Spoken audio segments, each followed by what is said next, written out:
Episode की शुरुआत आर्यमान द्वारा अपने परिवार से यह कहने से होती है कि वह जाकर अपने परिवार से बात करेगा और जाह्नवी को आश्वासन देता है कि उसका परिवार जाह्नवी और कियान दोनों को स्वीकार करेगा। आर्यमान वहां से चला जाता है।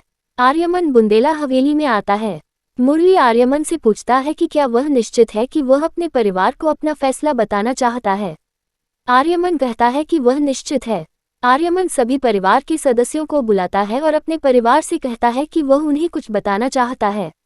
आर्यमन जाह्नवी से कहता है कि उसे जाह्नवी पसंद है और वह उससे शादी करना चाहता है और वह कियान को अपना बेटा मानता है। रैना आर्यमन पर टिप्पणी करती है कि उसने कुछ साल पहले उनके परिवार के नाम पर एक दाग लगाया था और अब वह उनके परिवार को फिर से दाग लगाना चाहता है। आर्यमन रैना को याद दिलाता है कि प्रिंस के कामों के कारण उनके परिवार की प्रतिष्ठा पर दाग लग जाता, लेकिन जाह्नवी ने उनके परिवार की प्रतिष्ठा बचाई। प्रेमचंद भी जाह्नवी के कथन से सहमत हैं। सुयश उज्ज्वला से आर्यमन को समझाने के लिए कहता है।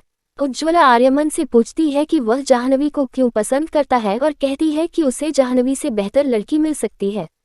आर्यमन उज्ज्वला से कहता है कि उसे जाह्नवी में अपना सच्चा प्यार मिला और वह सुयश और उज्ज्वला की तरह बनना चाहता है। सुयश आर्यमन को याद दिलाता है कि जाह्नवी एक 5 साल के बच्चे की मां है। आर्यमन सुयश से कहता है कि वह कियान को कितना पसंद करता है और कहता है कि वह कियान का पिता बनना चाहता है। ब्रिजभूषण आर्यमन से इसे रोकने के लिए कहता है और आर्यमन से पूछता है कि क्या वह उससे बदला लेने के लिए ऐसा कर रहा है, क्योंकि ब्रिजभूषण ने आर्यमन को तब दूर भेज दिया था जब आर्यमन ने उनके परिवार की प्रतिष्ठा को दागदार किया था।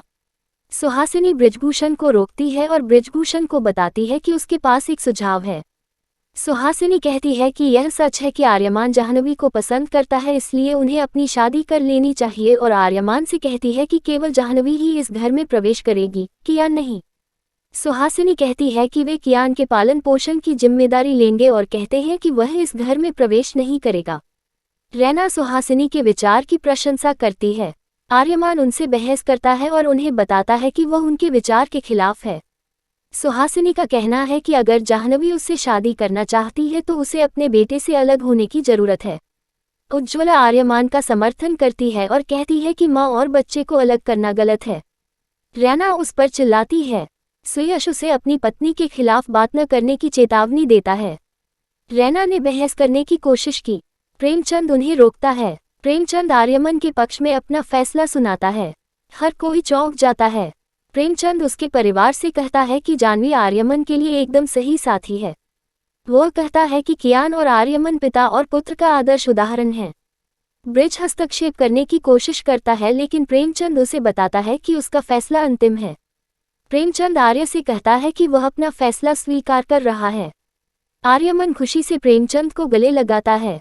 वह उससे कहता है कि उसका समर्थन उसके लिए पर्याप्त है। प्रेमचंद अपने परिवार को उसके फैसले का समर्थन करने का आश्वासन देता है। भाभी जाह्नवी से खाना खाने के लिए कहती है। जाह्नवी सोचती है कि आर्य अपने फैसले को लेकर इतना आश्वस्त कैसे है। ऋतु वहां आती है और जाह्नवी को बताती है कि आर्य ने अपने परिवार के सामने उससे शादी करने का फैसला सुनाया और दादाजी शादी के लिए राजी हो गए। भाभी और दादी खुश हैं। वे जाह्नवी से पूछते हैं कि क्या यह सच है। जाह्नवी मुस्कुराती है। दादी जाह्नवी से कहती है कि वह बहुत खुश है कि उन्हें आर्यमन जैसा बेहतरीन साथी मिल रहा है।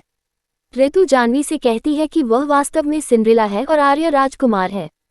ऋतु और भाभी जाह्नवी के इर्द गिर्द नाचती हैं।